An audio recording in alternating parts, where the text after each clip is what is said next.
Hi there, RV and camper owners. Today we're going to be taking a look at Solera's line of their 5000 series slide toppers. These come in either black or white, and we're going to be showing off the black edition today. And these slide toppers that we've got here are designed to protect the top of your slide out from debris such as sticks, leaves, pine needles, acorns, all kinds of stuff that can get up on there, as well as moisture. And if you get dirt and debris up there and that moisture starts to set into that debris, it can actually set and hold, and then you can get mold across the top. And mold on there is no good for anybody. And when you go to bring your slide top in, if you've got mold on your roof, you're just bringing that mold inside. Additionally, the debris that gets up on top of there can cause leaks with your seals, and then you could potentially have water leaks inside, which could potentially cause even further damage, further mold, and just lead to costly repairs that could even potentially make you sick. So with our slide topper here, it minimizes the amount of work that you have to do to keep things clean, because it keeps the moisture off as well as a lot of the dirt and debris out of there. This is what I would consider really ideal for people that host campsites where they let their rig sit out for a really long time, and you're out in the campsite in the woods where a lot of trees and debris can get on top of there and collect. And when you go to move from one campsite to the next to host at another area, if you don't clean that off, you're just going to be pulling all that inside. The slide topper here is going to help to prevent how much debris and mold is going to collect over that amount of time, minimizing how much work you have to do. If you don't have a slide topper, it's something you might have to tend to a couple of times while you're hosting at one site, versus this is probably something you're going to be able to just clean off really quick and easy before you pack up and go home. We offer these slide toppers in a variety of sizes. You can get fabric lengths from 61 inches up to 187 inches, which will fit a wide variety of slide out units. As far as the slide out units go, you'll measure from T-molding edge to T-molding edge, and with this a range of fabric sizes that are available, that can fit between 57-inch slide outs all the way up to 193-inch slide outs. The extension length on our slide out is 48 inches, so your slide out can come out a full 4 feet from the side of your camper, and that's a little bit longer than what a lot of the competitors are, usually about 6 inches longer or better than what the competitors are, so that way it should fit most of your modern campers. Now when you are choosing your slide topper, fabric length is the most important measurement, and ideally you want to have a little bit of an overhang on the side, but they do only come in specific lengths, so there are some instances where you might be just slightly on the inside, or you might have a little bit more overhang just to get the best thing fit.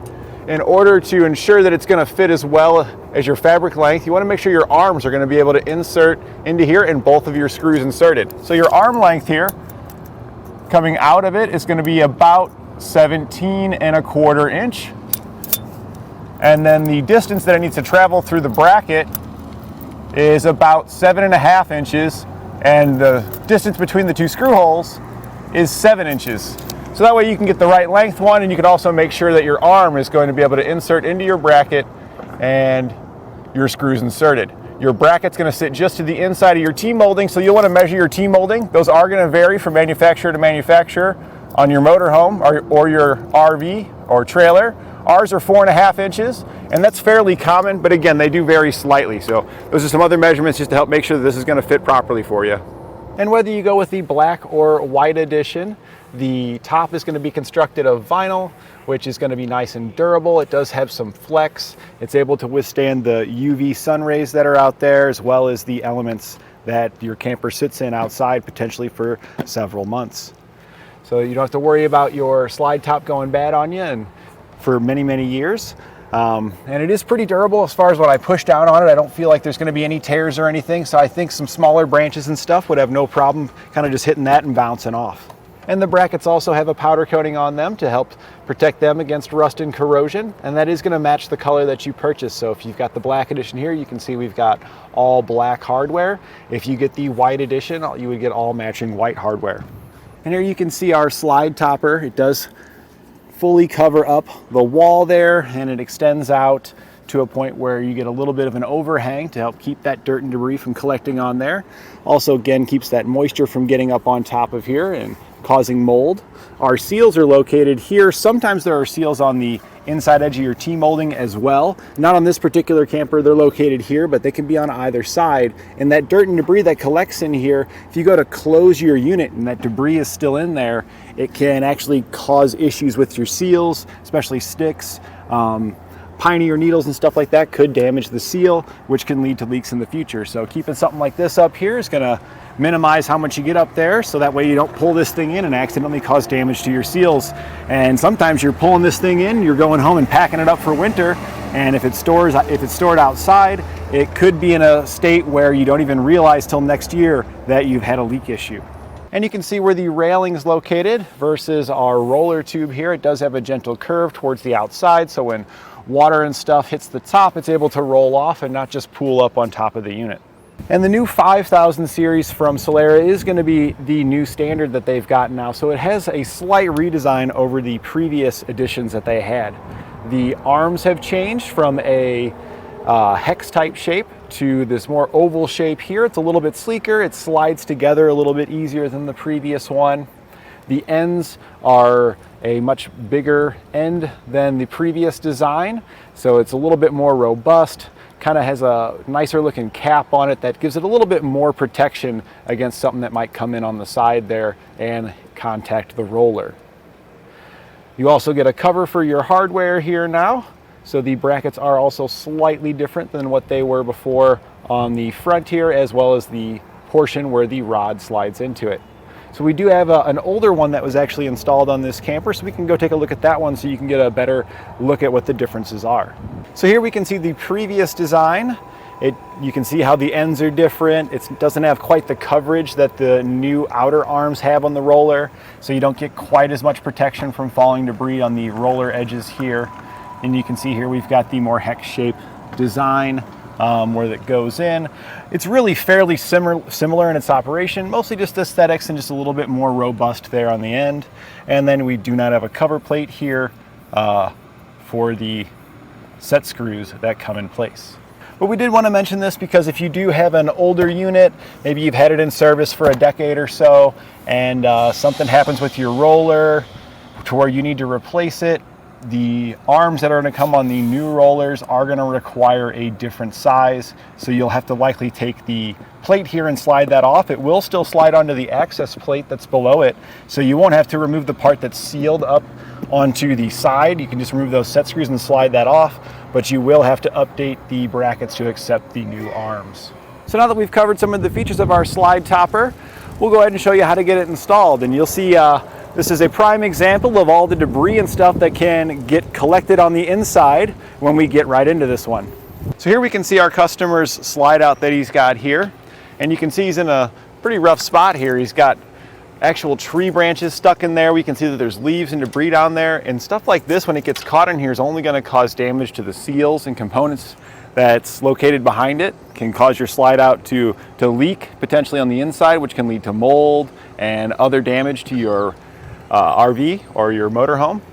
And in addition to preventing all this debris from getting in there, damaging seals, it can also help to prevent damage to the rooftop of your slide out when it's out, so that way you don't have expensive repairs there. And it'll also help on those hotter days by keeping some of the sun off of the slide top, just an added layer of shade, which will minimize the run time, potentially even keep the camper overall cooler with the units that you're currently using. We can see that this is a filthy top right here. It's got tree branches and stuff in it. So we're gonna get all this stuff cleaned up first.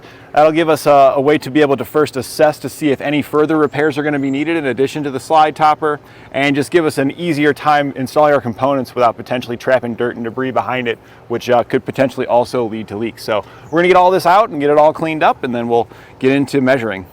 We're gonna start with our leaf blower here and get all this off of here.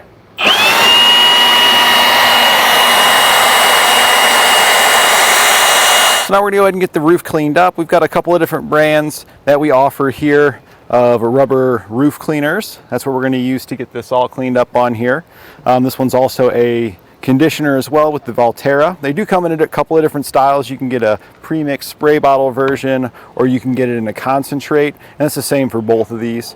The concentrates for those bigger jobs where you're going to need a whole bunch, and you'll mix it yourself according to the instructions on back. Or if you're just doing some minor cleaning, you can just grab the bottle and just take care of what you need to take care of.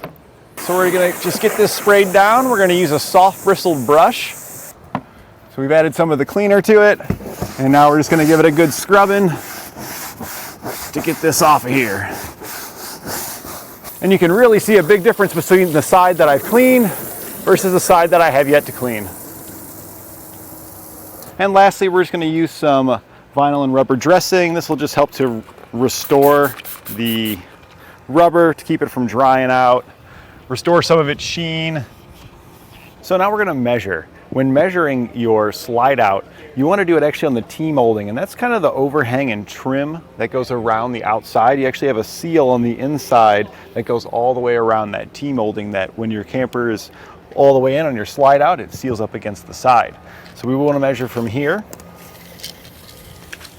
all the way to the other side's T-molding on the other side. So we've got 142 on this one, and that's how you would want to measure to determine the length that you're going to want to purchase for your fabric length. Because ideally we want our fabric to be the same width as our T-molding there. That way you'll get a slight overhang, because our actual wall on the inside for our slide out is about 3 inches in from the edge of our T-molding. So having that little bit of an overhang is going to further protect the top from debris coming inside of it. So we're going to take a look at our awning now that we're going to be using, so you can see the difference between fabric length, which is how we list them on our website. So the number you see there is going to be the fabric length for your awning. And then we're also going to show you the overall length. So that way, if you do have obstructions on either side, like we've got plenty of clearance here on this one, but depending on your camper, you may have some obstructions, so you would want to keep that in mind. So now we're measuring our slide topper, and this is just for you guys at home so you can see the difference. Our fabric length that we've got here is 145 inches. So it is a little bit bigger than what our slide is, but going a little bit bigger is typically what you would want to do to make sure you've got a little bit extra overhang for a little bit more protection, because the fabric doesn't come in every single size, like every single inch. So you may have to go slightly longer or shorter. In most cases, you're going to want to go slightly longer. So while our fabric is 145, if we were to measure from the edge of our actual arm length out to the end, we're at about 152.5.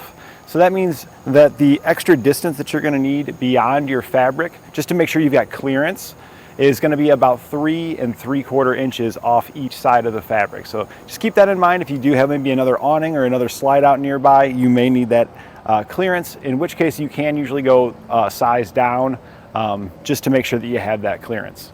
The next thing you would want to check is if you do have an existing rail, like this one does. This one has a gutter and a rail already installed. You would want to just verify that it is going to be the appropriate length. So this one does stick out beyond our T by about 1.5 inches on each side, which means it's going to match our fabric well. And you also want to measure the distance from the top of the T molding to where the portion is where you'll slide your fabric in. It needs to be at least a minimum of 3 inches above our T molding. So just double check that to make sure that this is going to work and you don't have to pull it down. You do get a new railing with your fabric, but if you can reuse this one, I'd recommend that. It saves you a lot of time. You know it's already sealed, it's been on there for a long time. So just double check that measurement, and we're right at about 3 inches there. We're gonna go down to the other side just to make sure that when it was previously installed, when it came from the factory, that it was straight. And if it is, then we're gonna use this one up here. So this is the one you'll get in your kit here. You see that it does have pre-drilled holes in it, so that way you can just run your screws right into the side. Now this one though is just a channel for sliding your slide topper fabric into. And if we look at the one that's up here, and this is how most of them are that come pre-installed, it actually has a gutter channel on top for having water to run off the sides, and then just below that gutter channel it's got your slide topper attachment. So this one here is going to give us a little bit better protection against moisture than this one. So if you've got one like this, again, I'd recommend using this. If you are going to get hardware provided in your kit, these the pan head bolts with the square head, these are actually for installing the railing, so you're going to get a bunch of these, and it does vary depending on the length that you purchase, how many you're going to get.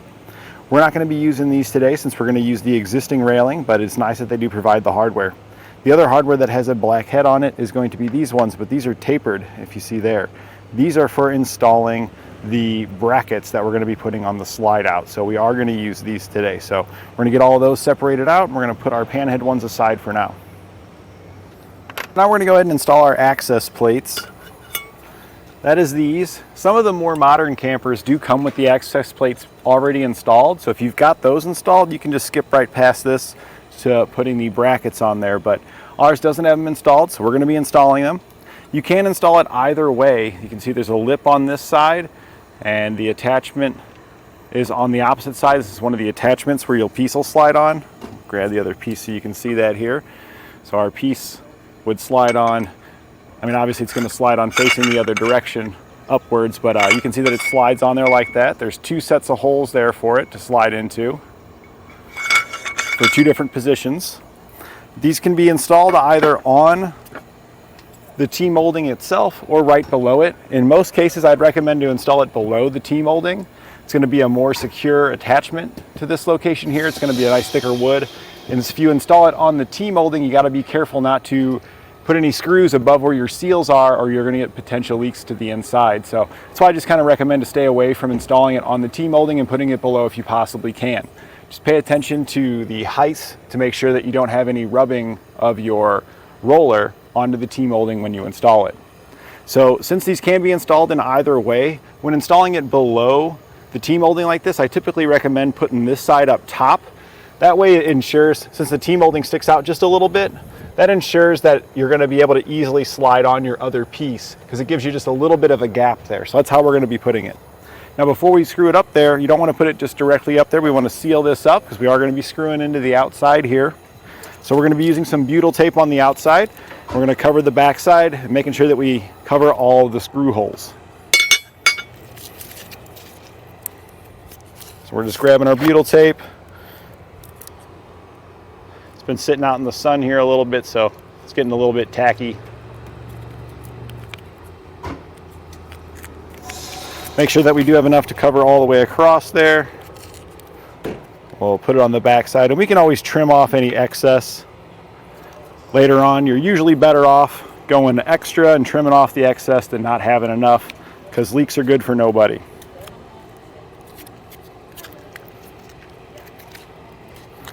So we'll adhere that to the back side, and you can just kind of peel off excess out of the way there. Same on the other side over here.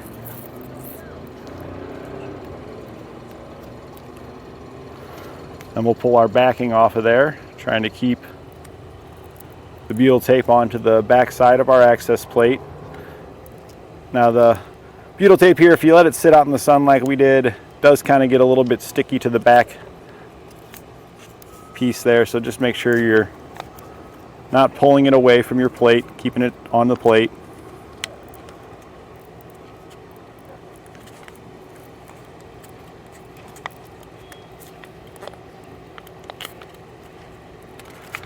So there we go. You can see we've got a small gap there, so we'll take a little bit of excess that we ripped off here to fill that in with.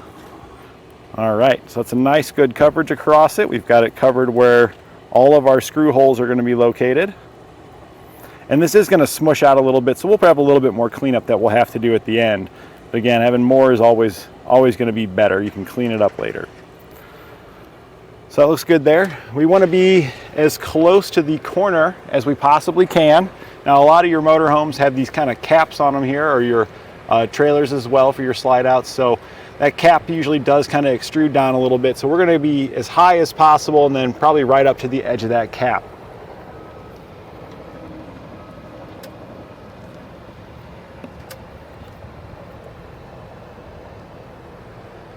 And that'll be a good spot for us there. We'll now take the tapered screws that we have, and we're going to put them in place there.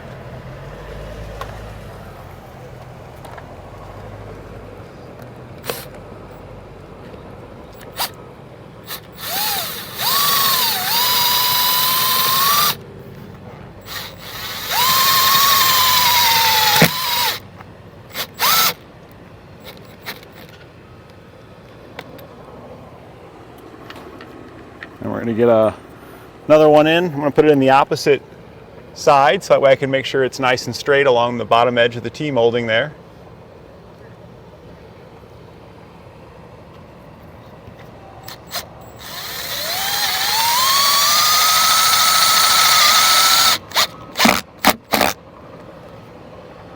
Once we get each of those in, now we'll just take the remaining screws that we've got and fill in the rest of the holes there. So now we're going to take our bracket here and install it onto the access plate. It is just going to slide on there. Again, we got multiple channels there. We're going to choose the higher position. So we're going to be using these set of holes here for the higher position. That'll slide in place on there. And then you'll notice you've got 4 sets of pre-threaded holes. If you're installing it in the lower position, you'll use the top set. If you're installing it in the higher position like we did, you're going to be using the lower set. So we're just going to get that even with the edge. And then we'll take the set screws. They're really small. They'll use a number 8, or I'm sorry, they'll use an 1/8 inch Allen key to install them. And I usually like to start it with just by hand first. So we'll slide our Allen key in there and get it threaded in there just to make sure that we get it threaded in straight. We'll get the other one started as well. They got a pretty thick coating on them, so you're not going to be able to go too far in by hand, but just helps verify that you don't cross thread it. Now we got those started. We're going to just snug it down a bit. We're not going to go too crazy on this, just in case we need to maneuver it. Sometimes when installing your rail, it can be nice to be able to slide it a little bit. So we're just going to kind of get them just about to where they touch, and we'll hang out right there. And I can feel it just barely starting to touch there, so we'll stop it. We'll go in maybe just a hair more than that before it, but we don't want to lock it necessarily just yet at this point.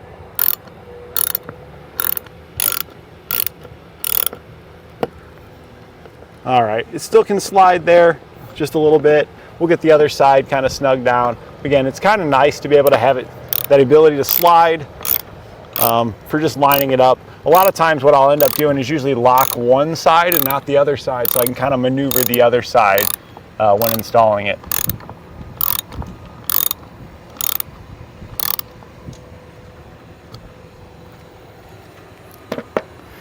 Now we do also have a cover plate here that we'll install over top. Just kind of slides in the side here. Now we're not going to put it all the way in yet. It will kind of snap in there, so it does kind of make it difficult to reinstall it and uninstall it. This piece would go on there and cover up all your fasteners, giving you a nice clean look. We're going to save that until kind of a final step. So now we're going to install the other side the same way, and we'll probably come back as well and clean up some of the butyl tape that's squished out around the outside. All right, now that we got these installed, we're getting really close to where we can start taking our fabric and sliding it down our rail and getting the actual slide topper awning installed. Now before we do that though, regardless if you're using an existing one or if you installed your own up here, I recommend spreading out the end. So we're just gonna take our screwdriver here and just kind of, just ever so slightly taper the end of it there a little bit. That'll make it start a lot easier. We do have a fastener we'll be using to secure the awning, and you can always squeeze that as well at the very end. I do have some silicone spray here as well too. We'll be using a little bit of that to help it slide down easier so it doesn't catch and moves down the railing so we don't tear it. If you don't have silicone spray though, soapy water works really well also, so if you just do that at home.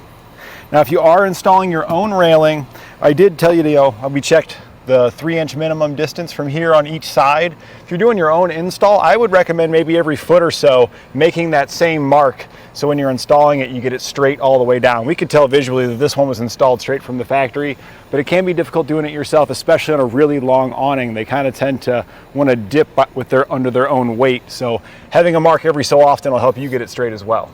So we're getting close to being able to slide our awning in place. We got a little preparation on this side. We're going to slide the arms in with the hole that's pre-drilled. That should line up with the hole in your awning there. And you'll get a large self-tapping screw here. It's just a Phillips head on it, and we'll run that in place.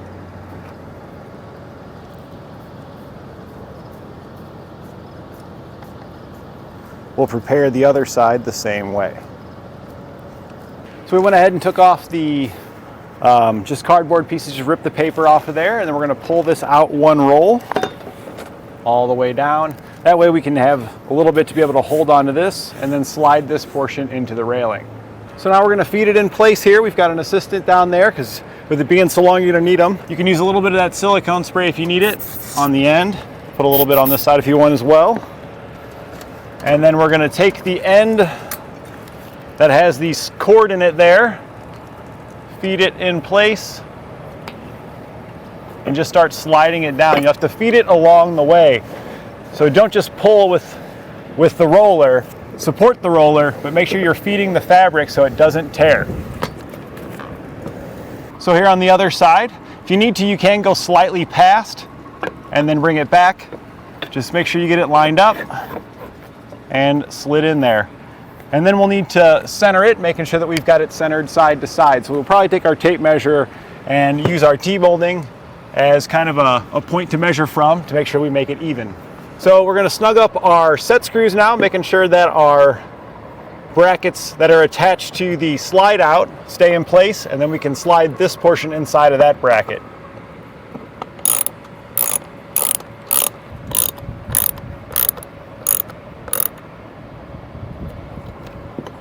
That's secure. So now we'll try to get these roughly the same. So we'll see what we got here.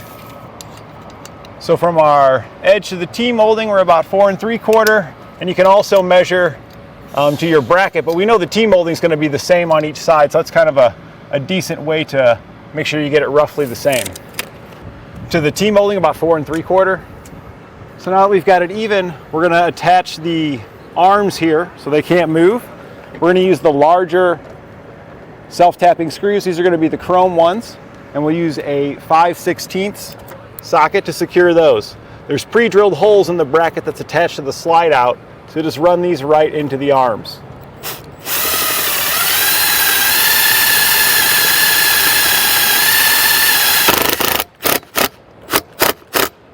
Once you've got your fasteners attached, we can put our cover on. It should just slide in the grooves. Can be a little bit difficult to get it to line up, because this is it's a plastic piece going into the metal piece. Once you get it started, it pushes in there nice and easy. And when you get your roller, it comes already wound up and it's under load. So we want to pull the pins now that's holding it in that position. That's going to make it roll back up. This first one we remove usually doesn't make it roll up, but the second one will. So make sure you're holding it when you go to remove the pin. It kind of pulls out of there. Kick it off to the side. Slide it out of there. There we go. And then we'll go do the other side now. It works the same way. You'll pull it out and then slide it out. And if you turn it the right way, you can get it to where it just kind of falls right out of there. And it'll then roll up on you. And then you'll want to save these pins for the future. If you ever need to do any service or repairs where you have to take this down, you can reinstall the pins to hold it in this position, so that way it doesn't roll itself all the way up and you lose your tension.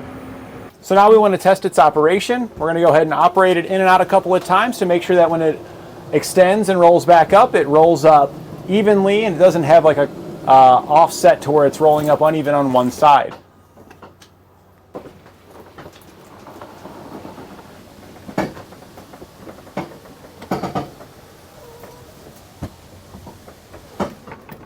So after operating it a few times, we noticed that it had a slight crinkle on this side, and we can see that the fabric is ever so slightly further on that side. So we're just going to come up here and pull the fabric in the railing just a little bit further this direction. So we've run it out a few times and we're satisfied with the finish and that it rolls up nice and smooth. We can install the fastener that's going to hold our fabric in place on the railing here. This is going to be the smaller one that's painted black. You're going to use a 1/4 inch socket for this one, and you want to come in about 1 inch. So it's about a width of my thumb there, and we're running it right into the top of the railing down through the cord that is in our fabric. It can be a little tricky to get it to start because it's a round tube, but if you just take your time, go slow, get a little pilot hole kind of started, and then it should run right in there.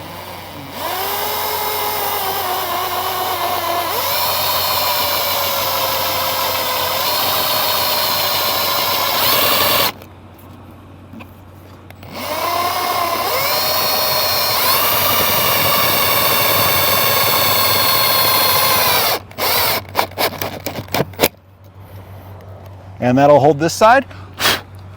We'll head over to the other side and again come in about 1 inch and place our screw over there. So after you've rolled it in and out a few times and gotten out any creases, you can see we've got some very minor ones there. When you've got a long fabric and a lot of the weight's in the middle, you tend to get some real minor ones in the middle. As it sits outside over time, sometimes the sun helps work those out. Sometimes you're just gonna have minor ones that are just there. You can kind of massage them with your thumb to minimize them, which can help to smooth it out some. But once you're satisfied with the look, we can go ahead and secure it with our fasteners. And that completes our look and installation of Solera's 5000 series slide toppers.